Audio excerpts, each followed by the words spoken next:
Contra el orden sensorial de Hayek. Formación de conceptos como un proceso matemático no arbitrario. Para el hombre, el material sensorial es solo el primer paso en el conocimiento. Hasta que no conceptualiza esa información, el hombre no puede hacer nada con ella cognitivamente. Para comprender al hombre, uno debe entender los conceptos. Debe descubrir qué son, cómo se forman, y cómo son usados en la búsqueda del conocimiento. Eso requiere que analicemos en cámara lenta, los procesos que hacen que seamos humanos. Procesos que, en la vida diaria, realizamos a una velocidad relámpago, y sobre los que no nos molestamos en reflexionar.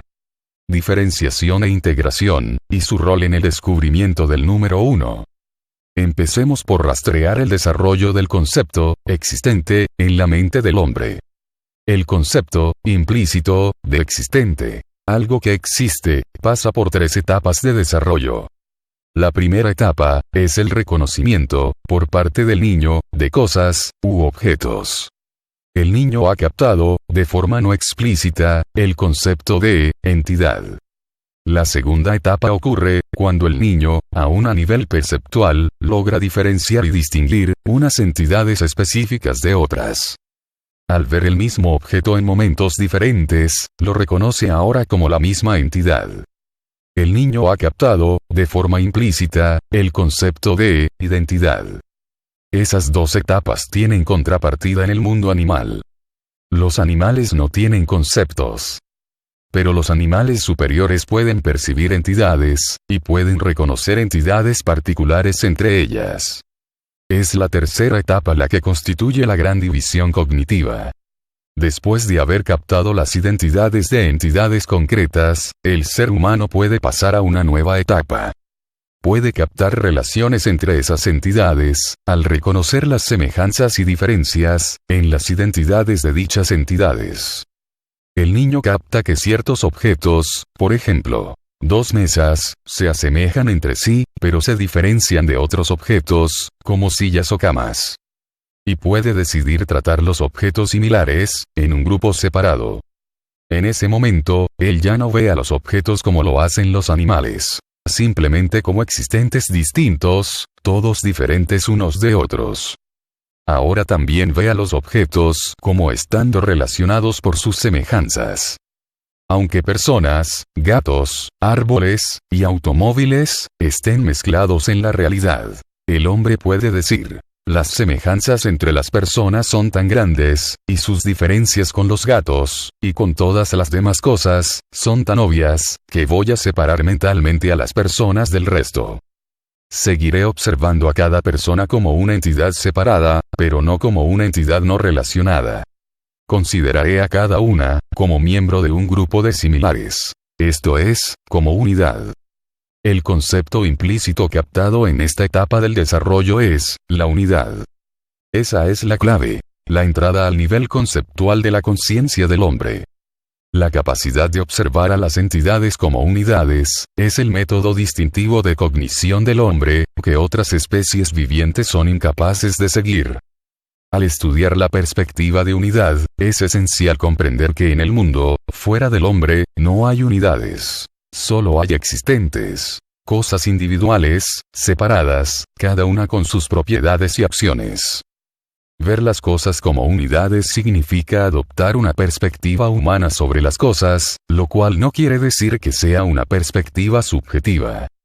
Observad que el concepto unidad implica un acto de conciencia. Un enfoque selectivo, una cierta forma de ver las cosas. Pero no es una creación arbitraria de la conciencia. Es un método de identificación o de clasificación, de acuerdo con los atributos que una conciencia observa en la realidad. Uno puede clasificar las cosas según su forma, o su color, o su peso, o su tamaño, o su estructura atómica. Pero el criterio de clasificación no es algo inventado, es algo percibido en la realidad. Así, el concepto unidad, es un puente entre metafísica y epistemología. Las unidades no existen como unidades. Lo que existe son cosas, pero unidades son cosas vistas por una conciencia, en base a ciertas relaciones que de hecho existen.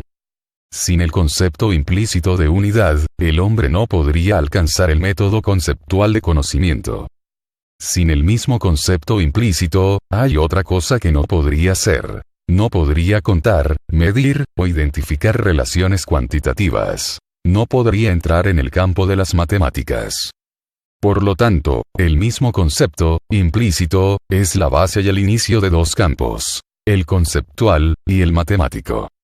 Esto apunta a una conexión esencial entre los dos campos. Sugiere que la formación de conceptos es en cierta forma un proceso matemático. Antes de expandir ese punto, quiero dar una descripción ordenada de los procesos conscientes que el hombre debe realizar para considerar las entidades como unidades. Quiero sistematizar los aspectos de formación de conceptos a los que ya hemos aludido. Hay dos procesos principales involucrados aquí, los dos que también son esenciales para la conciencia a nivel perceptual: descomponer y componer, o análisis y síntesis, o diferenciación e integración. Diferenciación es el proceso de captar diferencias, es decir, de distinguir uno, o más objetos, de otros de los que uno es consciente. Integración es el proceso de unir los elementos en un todo inseparable. Para pasar de la etapa de sensación a la de percepción, primero ciertas cualidades sensoriales tienen que ser discriminadas y separadas del caos inicial. Luego nuestro cerebro integra esas cualidades en entidades. Esos mismos dos procesos ocurren al pasar de perceptos a conceptos. En este caso, sin embargo, los procesos difieren en forma, y no son realizados para nosotros automáticamente por nuestro cerebro. Comenzamos la formación de un concepto aislando un grupo de concretos. Hacemos eso en base a similitudes observadas que distinguen a esos concretos del resto de nuestro campo perceptual. Las similitudes que hacen posible nuestra primera diferenciación, repito, son observadas. Están disponibles para nuestros sentidos sin necesidad de conocimiento conceptual. En una etapa superior de desarrollo, a menudo los conceptos son necesarios para identificar similitudes, por ejemplo, entre dos filosofías o dos sistemas políticos. Pero las similitudes iniciales son dadas perceptualmente, tanto para algunos animales como para los hombres. El elemento característicamente humano en lo anterior, es nuestra capacidad de abstraer tales similitudes, de abstraerlas de las diferencias en que están inmersas. Un ejemplo es nuestra capacidad de extraer, y considerar por separado, la forma similar que tienen una serie de mesas, dejando de lado sus muchas diferencias de tamaño, color, peso, etc. Abstracción es el poder de enfocar y tratar selectivamente. Es el poder de separar mentalmente, y hacer uso cognitivo de un aspecto de la realidad que no puede existir aisladamente. Es un poder que los animales no poseen. Un animal percibe al objeto entero, incluyendo algunas similitudes con otras cosas y algunas diferencias con ellas. Puede incluso, en ciertas instancias, ser capaz de un rudimentario enfoque selectivo. Pero no puede aislar un grupo de concretos de acuerdo con ello. No puede hacer nada cognitivamente con las relaciones que percibe. Para su conciencia, observar las similitudes no conduce a nada más. El hombre sí puede hacer algo. Consigue que esos datos formen la base de un método de organización cognitiva. El primer paso del método consiste en el aislamiento mental de un grupo de similares. Pero un grupo perceptual aislado aún no es un concepto. Si nos limitásemos a aislar, podríamos hacer poca cosa o nada cognitivamente con ese grupo, y ni siquiera podríamos mantener a ese grupo aislado. Para llegar a un resultado cognitivo, debemos proceder a integrar. Integrar perceptos es el proceso de combinar todos aquellos que son relevantes, por ejemplo, nuestros perceptos de mesas, en un todo inseparable. Este todo es una nueva entidad. Una entidad mental, el concepto mesa, que funciona en nuestra conciencia a partir de ese instante como una unidad única y permanente. Esa entidad representa un número ilimitado de concretos, incluyendo una infinidad de casos no observados. Subsume todos los casos que pertenecen al grupo, sea en el pasado, en el presente o en el futuro. He aquí otro paralelismo con las matemáticas. Un concepto es como una secuencia aritmética de unidades específicamente definidas, yendo en ambas direcciones, abierta en ambos extremos, e incluyendo todas las unidades de ese tipo específico. Por ejemplo, el concepto hombre incluye todos los hombres que viven en la actualidad, los que han vivido en algún momento, o los que alguna vez vivirán. Una secuencia aritmética se extiende hasta el infinito, sin que ello implique que el infinito realmente exista. Esa extensión significa solamente que sea cual sea el número de unidades que realmente existe, han de ser incluidas en la misma secuencia. El mismo principio se aplica a los conceptos. El concepto hombre no especifica la cantidad de hombres que, en última instancia, habrán existido. Especifica solamente las características del hombre. Y significa que sea cual sea el número de entidades que posean esas características, han de ser identificadas como hombre. La herramienta que hace posible este tipo de integración es el lenguaje. Una palabra es la única forma en la que la mente humana es capaz de retener tan vasta cantidad de concretos. Una palabra es un símbolo que denota un concepto. Es un símbolo que puede ser captado perceptualmente. Ese símbolo convierte a la totalidad de los similares, y a la decisión de tratarlos como un todo, en un único concreto, mental. Esa es la función del lenguaje. El lenguaje es un código de símbolos auditivo-visuales que tiene la función de convertir a los conceptos en el equivalente mental de unos concretos. No es cierto que las palabras son necesarias principalmente para comunicarse. Las palabras son esenciales para el proceso de conceptualización, y por lo tanto, para cualquier pensamiento. Son tan necesarias en la intimidad de la mente del hombre como en cualquier foro público. Son tan necesarias en una isla desierta como en una sociedad. La palabra constituye la culminación de la etapa de integración. Es la forma en la que el concepto existe. Un concepto sin una palabra es, en el mejor de los casos, una situación efímera. Una palabra sin un concepto al que se refiere es mero ruido. Las palabras convierten a los conceptos en entidades mentales, las definiciones les proporcionan identidad. Un percepto es la captación directa de una entidad que existe. Pero un concepto implica un proceso de abstracción, y no hay abstracciones en la realidad. Entonces, ¿a qué se refiere un concepto?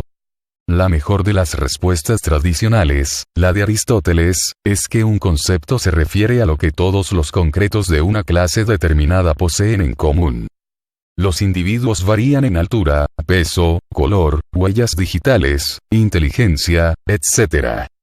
Percibimos muchas similitudes entre los hombres, pero nada que sea idéntico en todos los casos. Y sin embargo, cuando llegamos al concepto hombre, estamos tratando a los hombres, no como siendo más o menos similares, sino en cierta forma como siendo idénticos, como miembros de un grupo, iguales, e intercambiables. Esto es inherente en la creación de una única unidad para referirse a todos los miembros de la especie. ¿Cómo es esto posible? En lo que respecta a cualquier concepto, que es lo que nos permite tratar como iguales a una serie de existentes que, hasta donde podemos percibir, no tienen nada que sea igual en ellos. Formación de conceptos como un proceso matemático. Existe una conexión esencial entre la formación de conceptos y las matemáticas. Dado que las matemáticas son la ciencia de la medición, empecemos considerando la naturaleza y el objetivo de la medición. Medir es identificar una relación cuantitativa establecida por medio de un estándar que funciona como unidad.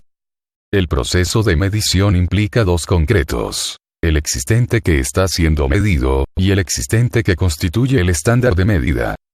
Las entidades y sus acciones se miden por medio de sus atributos, como la longitud, el peso, y la velocidad. En todos los casos, el patrón primario es algún concreto que puede ser percibido fácilmente, y que funciona como unidad.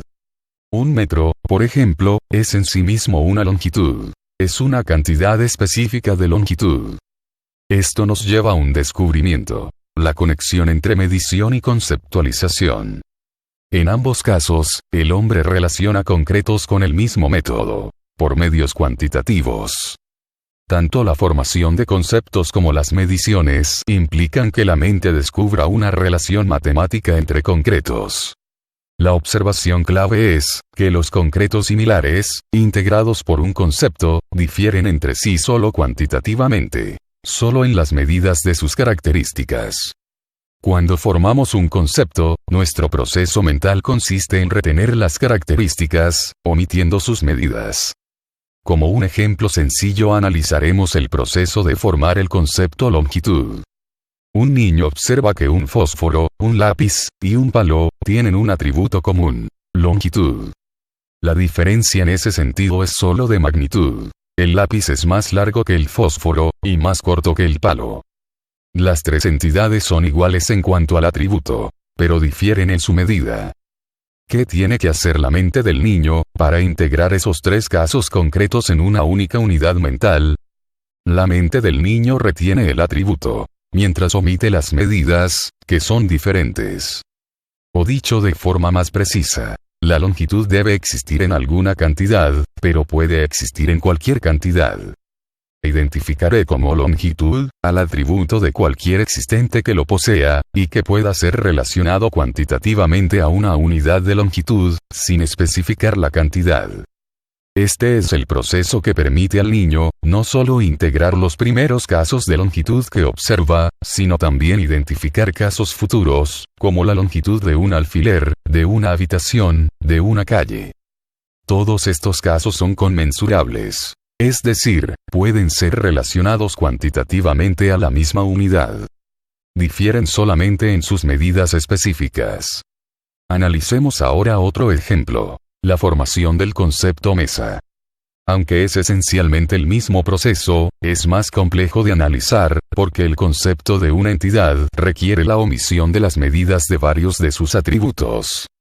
El niño distingue las mesas frente a otros objetos, porque percibe que tienen una forma diferente. Todas las mesas tienen una superficie plana horizontal, y soportes. Y esquemáticamente tienen el aspecto del número pi. Para poder llegar a ese concepto, la mente del niño debe retener esas características, mientras que al mismo tiempo omite todas las mediciones particulares, no solo las medidas de forma, sino de todas las demás características que tienen las mesas. El concepto mesa omite todas las medidas que, como adulto, uno tendría que especificar para reproducir cualquier mesa concreta. El concepto omite las medidas geométricas de la forma de la superficie: redonda, cuadrada, elíptica, etc. Omite el número de soportes. Omite la forma de los soportes, y su posición en relación a la superficie. Una pata cilíndrica en el centro, 4 patas rectilíneas en las esquinas, etc. El concepto mesa integra todas las mesas, pasadas, presentes y futuras, independientemente de ese tipo de variaciones entre ellas. ¿Cómo puede ser? Cuando formamos el concepto, retenemos todas las características mencionadas. Debe haber una superficie, que tiene alguna forma. Las patas deben estar en alguna posición en relación a la parte superior. El objeto debe tener alguna altura, algún peso, etc. Pero las diferentes medidas de esas características no se especifican. Desde esa perspectiva, las mesas son intercambiables, y uno puede formar una unidad mental que las subsume a todas ellas. Ni un niño ni un adulto conoce todas las características de las mesas. Por ejemplo, un niño que está formando el concepto mesa puede que aún no haya descubierto el atributo peso. Literalmente hablando, ese niño no puede omitir las medidas de peso. Su mente, sin embargo, está regida por una política tácita aplicable a todo conocimiento futuro. Esa política, que representa la esencia del proceso conceptual, equivale a lo siguiente: conozco ciertos atributos de las mesas. Si descubro otros atributos adicionales, sean cuales sean, el mismo proceso se aplicará. Retendré el atributo y omitiré sus medidas. Revisar. La falsa dicotomía analítico-sintética. Captar la similitud, como hemos visto, es esencial a la conceptualización. ¿Pero qué es similitud? En el uso normal, los objetos se describen como similares, si son en parte iguales y en parte no. Similitud denota identidad parcial, diferencia parcial. En el contexto de formación de conceptos, las diferencias entre concretos similares son obvias. El problema ha sido, ¿qué es lo mismo? La respuesta es que la relación entre similares es matemática. Cuando dos cosas son similares, lo que es lo mismo son sus características. Lo que varía es la magnitud o las medidas de estas.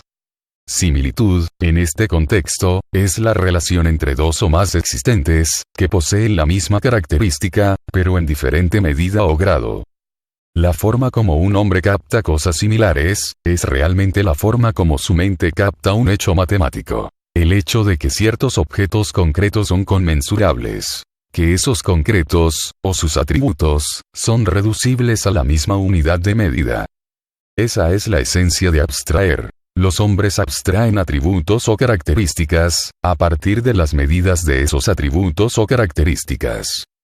El resultado es una visión de los existentes que permite una nueva escala de integración.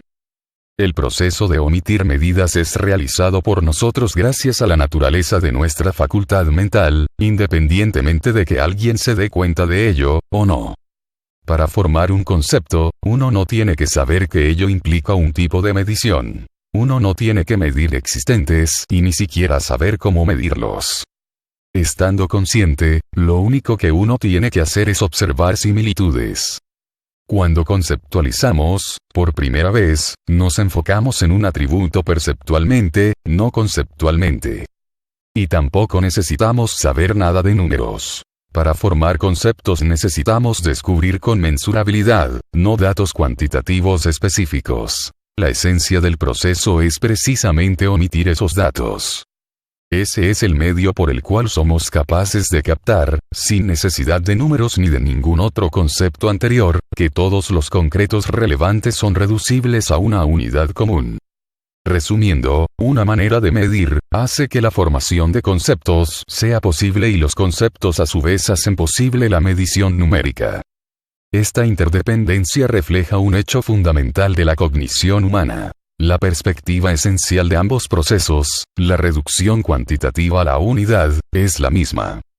Hasta ahora hemos estado considerando la medición principalmente en lo que respecta a la integración de concretos. La medición también desempeña un papel especial en el primer paso de la formación de conceptos, la diferenciación de un grupo con relación a otras cosas. Esta diferenciación no puede ser realizada de forma arbitraria.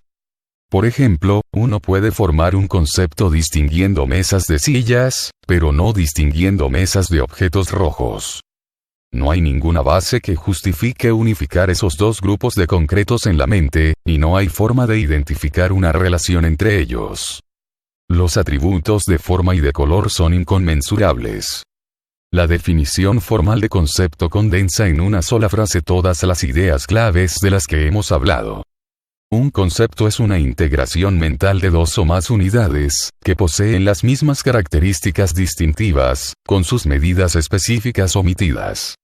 Un concepto no es el producto de una decisión arbitraria. Tiene una base en la realidad. El concepto humanidad, la característica que hace al hombre hombre, se deriva de hombres reales que existen, o han existido en el presente, el pasado, y el futuro. La respuesta al problema de los universales se encuentra en la relación entre los universales y las matemáticas. Específicamente, entre la formación de conceptos y el álgebra. El principio básico de formación de conceptos, que dice que las medidas omitidas deben existir en alguna cantidad, pero pueden existir en cualquier cantidad, es el equivalente al principio básico en álgebra, que establece que a los símbolos algebraicos debe dárseles algún valor numérico, pero puede dárseles cualquier valor. En este sentido, la conciencia perceptual es la aritmética, pero la conciencia conceptual es el álgebra de la cognición. Durante siglos, los filósofos racionalistas han venerado las matemáticas como modelo de cognición. Lo que han admirado acerca de esa disciplina es su método deductivo. Nosotros vemos a las matemáticas como un modelo epistemológico, pero por una razón diferente. Un matemático es el perfecto ejemplo de integrador conceptual. Él hace profesionalmente lo que el resto de nosotros hemos hecho implícitamente desde la infancia, en la medida en que ejercitamos nuestra capacidad humana distintiva. Las matemáticas proporcionan una ventana muy singular a la naturaleza humana. El método que tiene el hombre de extrapolar, partiendo de datos observados hasta llegar a la totalidad del universo. Hasta ahora hemos analizado lo que podemos denominar conceptos de primer nivel. Un concepto de primer nivel, como mesa, u hombre, es aquel formado directamente a partir de datos perceptuales. Partiendo de esta base, la formación de conceptos prosigue con un proceso que consiste en abstraer a partir de abstracciones. Lo que resulta son conceptos de nivel superior. Conceptos que no pueden ser formados directamente a partir de datos perceptuales, sino solo a partir de conceptos previos. Por ejemplo, un niño puede integrar conceptos de primer nivel en otros más amplios, los cuales identifican un conocimiento más extenso, como hace al integrar gato, perro y caballo en el concepto animal, y más adelante, al integrar animal, planta y hombre en el concepto organismo viviente. Los conceptos de nivel superior representan un estado de conocimiento relativamente más avanzado. Representan conocimiento que está disponible solo para una mente que ya actúa usando la conceptualización requerida. Por ejemplo, un niño que acaba de salir del periodo perceptual, no puede empezar a conceptualizar, agrupando a su padre, a su perro, y a un rosal, en el concepto organismo. Solo cuando el niño ha conceptualizado por separado diferentes entidades concretas perceptualmente, será capaz de realizar actos más amplios de abstracción y de integración, que identifiquen los denominadores comunes de esas entidades. Esos denominadores comunes no están disponibles a nivel perceptual, porque solo los objetos concretos existen. No existen cosas tales como organismos que se puedan ver. Lo único que existen son hombres, perros, y rosas.